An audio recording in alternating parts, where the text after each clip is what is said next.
ओम नमः शिवाय।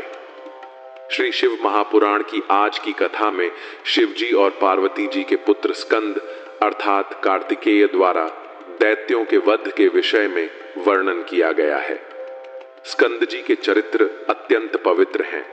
उनके सुनने सुनाने से मोक्ष प्राप्त होता है। पिछली कथा में हमने देखा कि कैसे उन्होंने तारकासुर का वध कर देवताओं को आनंद प्रदान किया, परंतु उस समय कुछ दैत्य भागकर पाताल में छिप गए थे। उन दैत्यों में से एक वाण नामक दैत्यों का स्वामी युद्ध क्षेत्र से भाग गया था। वह वहां से क्रोंच द्वीप में जाकर नाना प्रकार के उपद्रव करने लगा। उसने क्रोंच के सिर में अपना एक पैर इस प्रकार मारा कि वह पर्वत घबराकर स्कंद के पास आया और यह कहने लगा, इस समय आपने तारकासुर का वध करके तो संसार को दुष्टों से मुक्त कर दिया है, परंतु केवल मैं ही अकेला सृष्टि भर में दुष्ट हूं। उसने अपना सब वृत्तांत आदि से अंत तक स्कंद को सुनाते हुए कहा, हे प्रभु, मुझको जिसने दुख दिया है उसके साथ 8 कोटि दैत्य हैं। यदि मैं आपकी शरण में मनुष्य रूप धारण करके न आता तो न जाने वह क्या करता।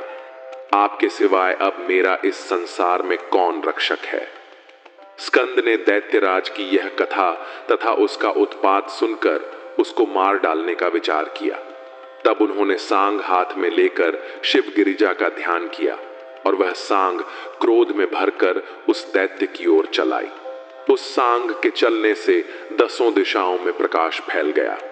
सांग ने क्षण भर में ही दैत्यों को उनके अधिपति सहित जलाकर भस्म कर दिया। इस प्रकार उन सबको समाप्त करके वह सांग फिर स्कंद के पास लौट आई। इस प्रकार उन दैत्यों को नष्ट करके स्कंद ने पर्वत से कहा, अब तुम अपने घर को लौट जाओ और किसी प्रकार की चिंता मत करो, क्योंकि हमने उस दैत्य को सेना सहित मारकर नष्ट कर दिया है। यह सुनकर क्रोंच ने स्कंद की बड़ी स्तुति की तथा अपने घर को लौट गया। फिर देवताओं ने खूब उत्सव किए। तदुपरांत स्कंद ने उसी स्थान पर 3 शिवलिंगों की स्थापना की। उन तीनों के नाम यह रखे, पहला प्रतीकेश्वर, जो कोई उसकी पूजा करेगा उसके सब मनोरथ पूर्ण होंगे। इसी प्रकार दूसरे का नाम कपालेश्वर तथा तीसरे का कुमारेश्वर रखा गया।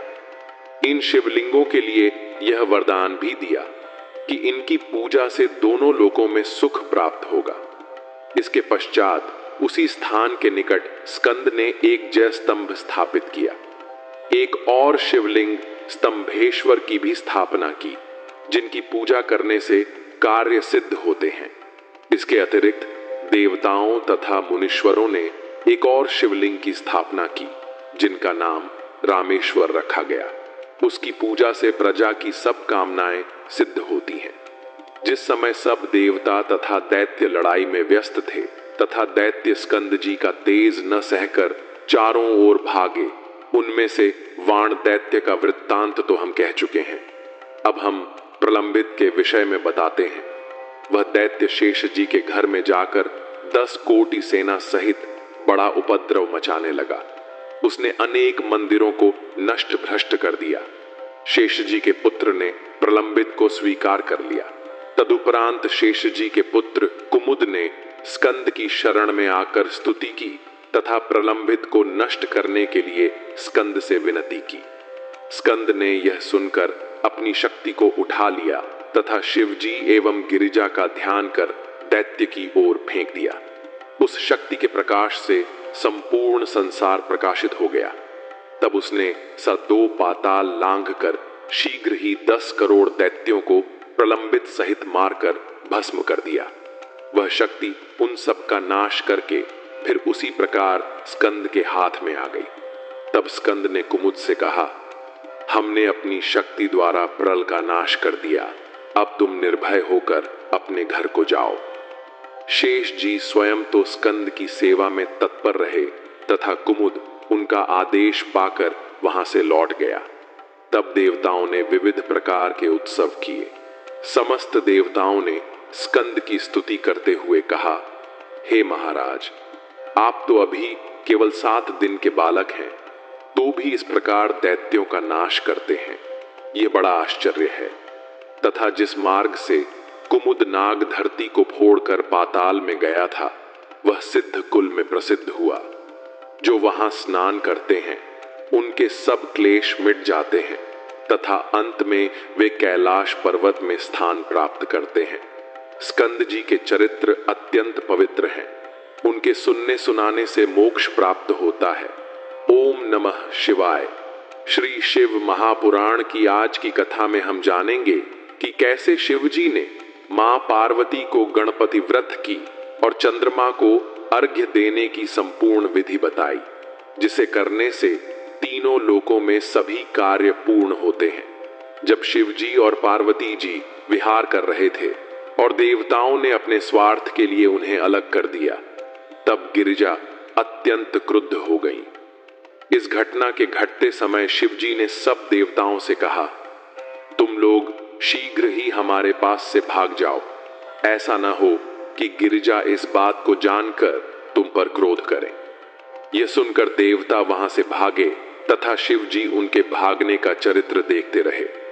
उसी समय गिरिजा ने आकर देवताओं पर महाक्रोध किया, जिससे ऐसा प्रतीत होने लगा कि अभी प्रलय हो जाएगा। तदुपरांत गिरिजा ने देवताओं को शाप दिया। शाप चुकने के पश्चात भी उनका क्रोध शांत न हुआ। उनका शरीर दहक की अधिकता के कारण शिथिल हो गया। शिव जी ने गिरिजा को इस प्रकार दुखी देखकर गोद में उठा लिया तथा बहुत सी प्रेम की बातें की। उन्होंने उन्हें समझाते हुए कहा, हे गिरिजे, तुम मुझसे इस प्रकार क्यों अप्रसन्न हो? यदि कोई अपराध हो गया हो तो क्षमा करो। तुम्हारे बिना मानो हम अंगहीन हैं। तुम तो सबकी माता हो, तुम्हारे अधीन ही तीनों लोकों के कार्य हैं। बिना तुम्हारे सब निर्बल हैं। अतः अब प्रसन्न होकर तुम हमारे तथा सबके दुख को दूर करो। शिव जी के ऐसे वचन सुनकर गिरिजा बोली, हे नाथ, क्या आप मेरे दुख को नहीं जानते? संसार में संतानहीन होने के बराबर कोई दुख नहीं है। मेरा पहला जन्म बिना संतान के ही व्यतीत हो गया। अब यह जन्म भी उसी प्रकार बीतता जान पड़ता है। देवताओं ने मेरे साथ छल करके मुझे बाज बनाकर बहुत दुख पहुंचाया है। यदि पुत्र न हो तो संसार के सहस्रों ऐश्वर्य पर धिक्कार है। जब गुणवान पुत्र उत्पन्न होता है तभी लोक में शुभ कर्मों का फल प्राप्त हुआ प्रतीत होता है। यह कहकर गिरिजा बहुत रोई। तब शिव जी ने गिरिजा को उठाकर हृदय से लगाते हुए कहा, हे गिरिजे, हम तुमको ऐसा उपाय बताते हैं जिससे तीनों लोकों में सब कार्य पूर्ण होंगे। मैं, विष्णु तथा ब्रह्मा सब उसके वश में हैं। हम उसको अपना गुरु अर्थात गणपति कहते हैं। वह हमारा मुख्य रूप है, जिसकी सेवा से समस्त दुख दूर होकर सुख की प्राप्ति होती है। तुम 1 वर्ष तक उनका व्रत करो तो तुम्हारा मनोरथ सफल हो जाएगा। उनका नाम ही समस्त कष्टों को दूर करने वाला तथा आनंददायक है। वह व्रत कृष्ण पक्ष की चतुर्थी को किया जाता है। वह व्रत गणेश चौथ का व्रत कहलाता है। उस व्रत को रखकर पवित्रता पूर्वक चंद्रमा के उदय होते ही पूजा करें। वह व्रत समस्त व्रतों का राजा तथा प्रत्येक इच्छा की पूर्ति करने वाला है। जिस प्रकार सब मंत्रों में प्रणव, भक्तों में विष्णु, नदियों में गंगा, इंद्रियों में मन, बड़ों में माता, पुरियों में काशी, सहायकों में भाई तथा पुत्र, नक्षत्रों में चंद्रमा श्रेष्ठ हैं, उसी प्रकार यह व्रत है। शिव जी बोले, हे गिरिजे, कलयुग में राजा शेषसेन ने इस व्रत को करके बड़ा आनंद प्राप्त किया। मनु की स्त्री शतरूपा ने यही व्रत करके 2 पुत्र प्राप्त किए। कर्दम की पत्नी ने भी इसी व्रत द्वारा कपिल नामक विष्णु अवतार को प्राप्त किया। वशिष्ठ की स्त्री ने भी यह व्रत करके शक्ति नामक पुत्र को उत्पन्न किया। इसी प्रकार इसी व्रत के प्रभाव से अनेक मनुष्यों ने पुत्र प्राप्त किए हैं। गिरिजे, तुम भी इसी व्रत के प्रभाव से अवश्य पुत्र प्राप्त करोगी। गिरिजा ने शिव जी के मुख से गणेश चौथ के व्रत की महिमा को सुनकर प्रसन्न होकर कहा, हे स्वामी, मैं अवश्य ही यह व्रत करूंगी, परंतु आप इस व्रत के सब नियम, क्रिया आदि विस्तार पूर्वक कहें। शिव जी बोले, हे देवी, कृष्ण पक्ष की चतुर्थी को शुद्ध हृदय से प्रातः काल उठकर स्नान करें तथा जो कुछ करना उचित है वह सब करें। इसके पश्चात व्रत की दृढ़ इच्छा कर यह संकल्प करें, हे गणेश, आज हम तुम्हारा व्रत करते हैं, हमारा मनोरथ पूर्ण करना। हे गणपति, हमारा व्रत भली प्रकार से पूर्ण हो जाए और हमारे सब दुख दूर हो जाएं। तुम सबको जानते हो, सब फलों के दाता हो तथा वेदों ने तुम्हें विघ्नहर्ता कहा है। इस प्रकार हृदय में संकल्प करके चतुर्थी के दिन गणपति की वार्ता में ही दिन व्यतीत करें। सूर्यास्त के समय स्नान कर अपने स्थान पर बैठें और कथा पूजा की सारी सामग्री इकट्ठी करें। फिर गणेश जी की पूजा के लिए अच्छा स्थान तैयार करें, जिसके चारों ओर केले के खंभे लगाए गए हों। जब आकाश में चंद्रमा उदय हो तब तुरंत अर्घ्य दें। गणेश की मूर्ति सोने, चांदी, तांबे या गोबर की जैसी सामर्थ्य हो बनवाएं।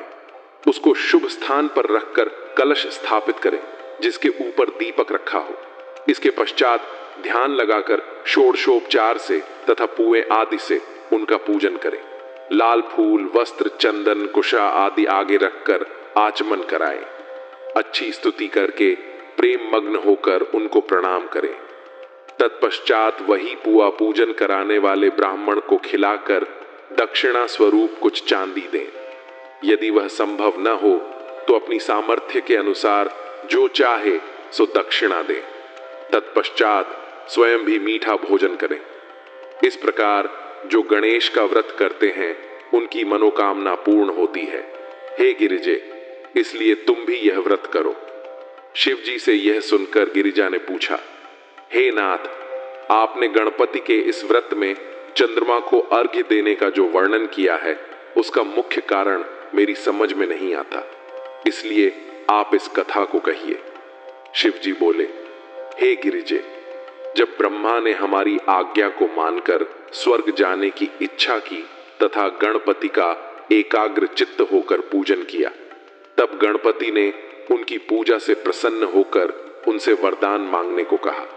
उस समय ब्रह्मा ने यह कहा कि हम सृष्टि उत्पन्न करना चाहते हैं तथा निर्विघ्न उसकी वृद्धि की इच्छा रखते हैं। ब्रह्मा के वचन सुनकर गणपति ने कहा, यही होगा। ऐसा कहकर गणपति धीरे धीरे आकाश की ओर चल दिए। जब गणपति चंद्रमा के मंदिर में पहुंचे तो वहां पांव फिसल जाने के कारण गिर पड़े। उनका उदर बहुत बड़ा तथा शरीर स्थूल था। चंद्रमा यह देखकर हंस पड़ा। चंद्रमा को हंसते हुए देख गणपति बहुत क्रोधित हुए और उनके नेत्र लाल हो गए। तब उन्होंने उसी समय चंद्रमा को यह शाप दिया, हे कलंकी चंद्रमा, तू अपनी सुंदरता पर गर्व करता है, अब तुझे इसका फल तुरंत प्राप्त होगा। जो कोई तुझे आज से देखेगा उसे अवश्य ही कुछ न कुछ कलंक लग जाएगा। हे गिरिजे, इस प्रकार चंद्रमा को शाप देकर गणपति अंतर्धान हो गए तथा चंद्रमा क्षीण होकर तेजहीन हो गया। उस समय सभी देवता एवं इंद्र भयभीत होकर ब्रह्मा के पास गए तथा उन्हें संपूर्ण वृत्तांत कह सुनाया। ब्रह्मा ने उनसे कहा, हे देवताओं, इसमें कोई बुरी बात नहीं है। चंद्रमा ने जो कुछ किया उसने उसी का फल पाया है।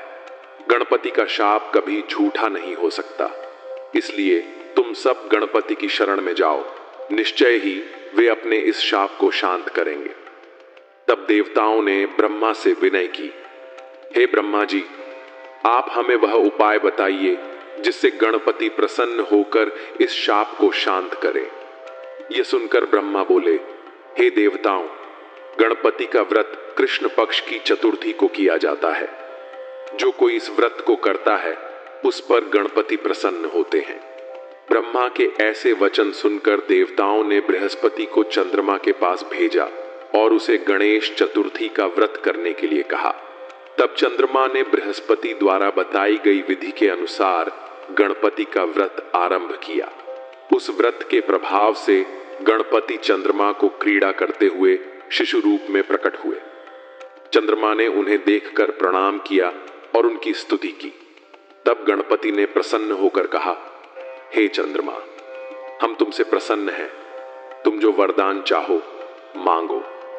उस समय चंद्रमा ने निवेदन किया, हे गणपति, मैं केवल यही चाहता हूं कि आपके शाप से मुक्ति पाकर सबके दर्शन के योग्य हो जाऊं। गणपति बोले, हे चंद्रमा, मैं तुम्हें इसका उपाय बताता हूं जिससे तुम्हारा शाप से उद्धार हो जाएगा। आज से प्रतिमास शुक्ल पक्ष की चतुर्थी को हमारा शाप तुम पर प्रभावी रहेगा, किंतु अन्य तिथियों में तुम्हें देखने से किसी को कलंक नहीं लगेगा। जो मनुष्य पहले दूज या तीज को तुम्हें देख लेगा उस पर चतुर्थी का दोष नहीं लगेगा। परंतु हमारा पहला वचन भी असत्य नहीं होगा। अतः जो मनुष्य भादों के शुक्ल पक्ष की चतुर्थी को तुम्हारे दर्शन करेगा उसे वर्ष भर कलंक लगेगा। हे गिरिजे, गणपति के ऐसे वचन सुनकर चंद्रमा ने कहा, हे गणपति, अब मुझे इस शाप से पूर्ण रूप से मुक्त होने का कोई उपाय बताइए। तब गणपति बोले, हे चंद्रमा, जो मनुष्य प्रतिमास कृष्ण पक्ष की चतुर्थी को तुम्हारे उदय होते समय मेरी तथा रोहिणी सहित तुम्हारी पूजा करेगा, तुम्हें अर्घ्य देगा, हमारी कथा सुनेगा, ब्राह्मण भोजन कराएगा तथा स्वयं नमक आदि का त्याग कर केवल मीठा भोजन करेगा, उसे चतुर्थी का दोष नहीं लगेगा। भाद्रपद मास के शुक्ल पक्ष की चतुर्थी को मेरी विधि पूर्वक पूजा करने से समस्त क्लेश दूर हो जाते हैं तथा उस व्यक्ति को चतुर्थी का कलंक नहीं लगता। चंद्रमा से इतना कहकर गणपति अंतर्धान हो गए और चंद्रमा पुनः अपना तेज प्राप्त कर प्रसन्न हुआ। हे गिरिजे, इस कथा को सुनने से भी समस्त पापों का नाश होता है। इसमें कोई संदेह नहीं कि इस व्रत को करने से पुत्र के अतिरिक्त अन्य सभी मनोरथ भी पूर्ण होते हैं। शिव जी के मुख से व्रत की महिमा सुनकर गिरिजा अत्यंत प्रसन्न हुई और मन में व्रत करने का निश्चय किया। शिव तथा शक्ति की यह लीलाएं केवल भक्तों के आनंद हेतु हैं। संसार में ऐसी कौन सी वस्तु है जिसकी कमी शिव शक्ति को हो। ओम नमः शिवाय। श्री शिव महापुराण की कथा गणपति जन्म एवं युद्ध लीला। आज की श्री शिव महापुराण की कथा में हम देखेंगे कि कैसे हुआ था गणपति बाप्पा का जन्म। यह कथा सुनने और सुनाने से संपूर्ण मनोरथों की पूर्ति होती है। जब शिवजी ने गिरिजा के साथ विवाह किया, दैत्यों का वध किया और फिर विहार में संलग्न हुए, तब एक दिन संयोगवश गिरिजा की सहेलियों ने उनसे कहा, देखो, शिवजी के असंख्य गण हैं, परंतु तुम्हारे एक भी नहीं है। यद्यपि शिवजी के गण तुम्हारे अधीन हैं, फिर भी तुम भी कोई गण उत्पन्न करो और उसे अपने द्वार का द्वारपाल बनाओ, जिससे किसी अन्य गण का अंदर आना जाना निर्भय न हो। गिरिजा ने प्रसन्न होकर कहा, सखियों, समय आने पर ऐसा ही होगा। एक बार गिरिजा ने नंदी को द्वार पर रखवाली के लिए बैठाया और स्वयं स्नान करने गई। तभी शिवजी लीला करते हुए वहां पहुंचे और अंदर जाने की इच्छा की, परंतु नंदी ने उन्हें रोक दिया। तब शिवजी ने नंदी को धमकाकर अंदर प्रवेश कर लिया। गिरिजा शिवजी की इस दशा को देखकर अन्य स्त्रियों की भांति अत्यंत लज्जित हो गईं और लज्जा छिपाती हुई वहां से चली गईं। तभी उन्हें अपनी सहेलियों के वचन का स्मरण हुआ। कई दिनों के पश्चात गिरिजा ने निश्चय किया कि एक ऐसा गण उत्पन्न करें जो केवल उनका हो, अत्यंत बलवान, पराक्रमी और शिव के गणों से भी अधिक तेजस्वी। ये विचार कर उन्होंने अपने शरीर से मैल निकालकर एक मूर्ति बनाई और उसे गणपति नाम देकर प्राणदान दिया। वह बालक अत्यंत सुंदर और तेजस्वी था। गिरिजा अत्यंत प्रसन्न होकर बोली, तुम हमारे पुत्र और श्रेष्ठ गण हो। उन्होंने उस बालक को लाड़ प्यार किया, भूषण व वस्त्र दिए। गणपति ने उन्हें प्रणाम कर कहा, हे माता, आप जो कार्य मुझे देंगी मैं भक्ति सहित उसे पूरा करूंगा। गिरिजा ने कहा, हे पुत्र, तुम हमारे द्वारपाल बनो, मेरी आज्ञा के बिना कोई भी भीतर न आए। इतना कहकर उन्होंने गणपति को हृदय से लगाकर द्वार पर बैठा दिया। गणेश जी हाथ में डंडा लेकर द्वार पर बैठ गए। तत्पश्चात गिरिजा स्नान करने लगी। तभी शिवजी अपने गणों सहित वहां पहुंचे। उन्होंने गणों को बाहर छोड़कर स्वयं अंदर जाने का प्रयास किया, परंतु गणपति ने उन्हें रोका और कहा, अभी अंदर जाने का समय नहीं है, मेरी माता स्नान कर रही हैं। गणपति ने डंडा आगे कर शिवजी को रोक दिया। शिवजी ने पूछा, तुम कौन हो जो मुझे नहीं पहचानते और भीतर नहीं जाने दे रहे? हम गिरिजा के पति शिव हैं, इस मंदिर के स्वामी हैं। तुम किसके पुत्र हो? शिवजी अंदर जाने लगे। तभी गणपति ने डंडा मारते हुए कहा, तुम कौन शिव हो और किस कार्य से मेरी माता के पास जाना चाहते हो? बिना माता की आज्ञा कोई भी, चाहे वह कोई भी क्यों ना हो, अंदर नहीं जा सकता। इसके बाद गणपति ने पहले शिव के गणों से युद्ध किया और उन्हें पराजित किया, फिर देवताओं को और अंत में स्वयं शिव जी से युद्ध किया। ओम नमः शिवाय। पिछली कथा में हमने देखा था कि जब मां पार्वती ने गणेश जी को द्वार पर खड़ा कर स्नान करने गईं, तब शिव जी आए और अंदर जाने लगे। गणेश जी ने उन्हें रोक दिया और डंडा मार दिया। शिव जी ने क्रोधित होकर अपने गणों को आदेश दिया कि वे गणेश जी को हटाएं।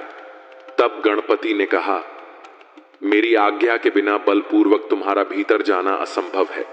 मैं हर तरह से तैयार हूं, जो इच्छा हो वह करो। गणपति के ऐसे वचन सुनकर शिव के गण दुखी होकर शिव जी के पास लौटे और सारा वृत्तांत कह सुनाया। शिव जी ने कहा, वह अकेला है और तुम इतने सारे, सब मिलकर उससे युद्ध क्यों नहीं करते? शिव जी की यह लीला अद्भुत है। जो शिव केवल एक बाण से संपूर्ण सृष्टि का संहार कर सकते हैं, वही अपने पुत्र से लीला रूप में युद्ध करना चाहते हैं। शिव जी की आज्ञा पाकर सभी गण शस्त्र लेकर गणपति के पास पहुंचे और बोले, हे बालक, अब तू भस्म हो जाएगा। अब तक तेरी ढिठाई सहन की है, पर अब नहीं करेंगे। गणपति ने शांति से उत्तर दिया, तुम ऐसी बढ़ चढ़कर बातें क्यों करते हो? तुम तो बड़े वीर लगते हो। मैं तो एक अबोध बालक हूं। मैंने कभी युद्ध देखा तक नहीं है, फिर भी मैं युद्ध से मुख नहीं मोड़ूंगा। शिवजी और गिरिजा अपने पुत्र की धैर्य, वीरता और शक्ति देखकर धन्य धन्य कहने लगे, परंतु शिव के गणों ने युद्ध छेड़ दिया। उन्होंने शूल, बाण आदि अनेक अस्त्र शस्त्रों से गणपति पर वार किए, परंतु गणपति ने उन्हें अपने डंडे से ही काट डाला और सबको युद्ध भूमि से खदेड़ दिया। उन्होंने कहा, न जाने इस छोटे बालक में ऐसी वीरता कहां से आ गई। गणों ने कहा, अब तक तो हमने तुम्हें बच्चा समझकर छोड़ दिया था, पर अब नहीं छोड़ेंगे। और वे फिर शस्त्रों से हमला करने लगे। गणपति ने भी पूरी शक्ति से उत्तर दिया। अंततः सभी गण पराजित होकर भाग गए और गणपति द्वार पर डटे रहे। शिवजी ने यह विचित्र लीला करके अपने गणों का गर्व नष्ट कर दिया और यह दर्शाया कि तीनों भुवनों की शक्ति उनके अधीन है। इसके पश्चात जब नारद जी ने यह हाल विष्णु लोक में जाकर विष्णु जी को सुनाया, तो वे आश्चर्यचकित रह गए। फिर ब्रह्मा, विष्णु और अन्य देवता शिव जी के पास पहुंचे और उन्हें प्रणाम कर विनय पूर्वक पूछा, हे सदाशिव, आपने यह कौन सी लीला रच दी है? तब शिव जी ने उत्तर दिया, हमारे द्वार पर एक विकट बालक खड़ा है, वह प्रलय कर देगा, इसलिए तुम सब जाकर किसी प्रकार उसे प्रसन्न करो। यह सुनकर सभी ने कहा, हे प्रभु, यह सब आपकी ही लीला है कि एक बालक इस प्रकार युद्ध कर रहा है। यह कहकर सभी देवता गणपति के पास गए। गणपति ने उन्हें आते देख एक बाल उखाड़ लिया और उससे मारने की इच्छा प्रकट की। ये देखकर वे बोले, हे गणराज, हमें क्षमा करें, हम में से कोई भी आपसे युद्ध करने की इच्छा नहीं रखता। ब्रह्मा जी ने इतना ही कहा था कि गणपति ने अपना दंड संभाल लिया। उस समय सभी देवता लौटकर शिव जी के पास गए। तब शिव जी ने क्रोधित होकर कहा, इंद्रादिक का वध करो। जिससे तुम्हें यश प्राप्त हो। शिव जी की आज्ञा पाकर इंद्र आदि देवता युद्ध के लिए तत्पर हो गए और गणपति पर बाण तथा अन्य शस्त्रों की वर्षा करने लगे। उसी समय शिव एवं गिरिजा ने 2 शक्तियां उत्पन्न की जो तुरंत युद्ध स्थल में पहुंच गईं। वे दोनों शक्तियां दोनों ओर के शस्त्रों को अपने मुख से निगलने लगीं। जिस प्रकार पर्वत समुद्र के बीच में अचल रहता है, उसी प्रकार अकेले गणपति ने समस्त सेना को विचलित कर दिया। सभी देवता निरशस्त्र होकर खाली हाथ युद्ध भूमि में खड़े रहे और बोले, अब हम क्या करें? हमारे पास तो कोई शस्त्र भी शेष नहीं बचा। उस समय केवल वीरभद्र को दिखाई दिया कि दोनों शक्तियों ने देवताओं को अत्यंत दुखी कर रखा है। अंत में नारद जी ने देवताओं सहित शिव जी के पास जाकर कहा, हे प्रभु, हमें प्रतीत होता है कि यह सब आपकी ही लीला है। यदि अब भी आप कुछ नहीं करते तो अवश्य ही प्रलय हो जाएगा। तब शिव जी की आज्ञा से इंद्र, वरुण, यमराज आदि देवता पुनः पहुंचे और गणपति पर शस्त्रों से आक्रमण किया, परंतु वे सब व्यर्थ सिद्ध हुए। हारकर वे पुनः शिव जी के पास गए और बोले, हे शिव शंकर, आप संसार के सृष्टा हैं। यदि गिरिजा का यह गण जीवित रहा तो वह प्रलय कर देगा, अतः आप इसका शीश काट दीजिए। यह सुनकर शिव जी क्रोधित हो उठे। इसके पश्चात स्वयं महादेव और विष्णु जी गणेश जी से युद्ध करने के लिए निकल पड़े। ओम नमः शिवाय। आज की श्री शिव महापुराण की कथा में जानेंगे कि कैसे विष्णु जी ने गणपति जी का सिर धड़ से अलग कर दिया। पिछली कथा में हमने देखा कि जब गणेश जी ने मां पार्वती की आज्ञा का पालन करते हुए शिव जी को अंदर जाने से रोका और देवताओं व शिवगणों को युद्ध में पराजित किया, तब नारद जी ने शिव जी को यह वृत्तांत सुनाया और कहा, हे प्रभु, यदि अब आप कुछ नहीं करते तो वह बालक प्रलय कर देगा। यह सुनकर शिव जी ने अपने उत्तम शस्त्रों को धारण किया। वे अत्यंत क्रोधित हुए और विष्णु जी सहित प्रसिद्ध गणों को साथ लेकर डमरू बजाया। इस ध्वनि को सुनकर वे समस्त देवता जो पूर्व में युद्ध भूमि से पराजित होकर भागे थे, फिर से गर्जना करते हुए लौट आए। विष्णु जी ने स्वयं गणेश जी से युद्ध आरंभ किया। जो शस्त्र विष्णु जी ने प्रलय की अग्नि के समान चलाया, उसे गणेश जी ने अपने दंड से 2 भागों में काट डाला। कई समय तक युद्ध करने के बाद विष्णु जी ने शिव जी से कहा, हे प्रभु, अब मैं इस गण का वध कर डालता हूं। शिव जी बोले, बहुत अच्छा। गणपति ने इतनी वीरता दिखाई कि सभी देवता युद्ध भूमि से पीठ दिखाकर भाग गए। यह देखकर विष्णु जी ने गण की प्रशंसा करते हुए कहा, तुम्हें अनेक धन्यवाद हैं, क्योंकि आज तक कोई भी इतनी वीरता से हमारे साथ नहीं लड़ा है। विष्णु जी यह कह ही रहे थे कि गणपति ने एक शस्त्र चलाया, परंतु विष्णु जी ने उसे काट डाला। फिर गणपति ने एक शस्त्र विष्णु जी के वक्ष पर मारा, जिससे वे अचेत होकर भूमि पर गिर पड़े। चारों ओर हाहाकार मच गया, परंतु थोड़ी देर बाद शिव जी की कृपा से विष्णु जी पुनः उठ खड़े हुए। बहुत देर तक दोनों में युद्ध चलता रहा, परंतु कोई किसी को पराजित न कर सका। अंततः विष्णु जी ने असंख्य बाणों की वर्षा की और विजय की आशा में शंख बजाया। उनकी शंख ध्वनि सुनकर सभी देवता फिर लौट आए और मिलकर गणपति पर आक्रमण किया।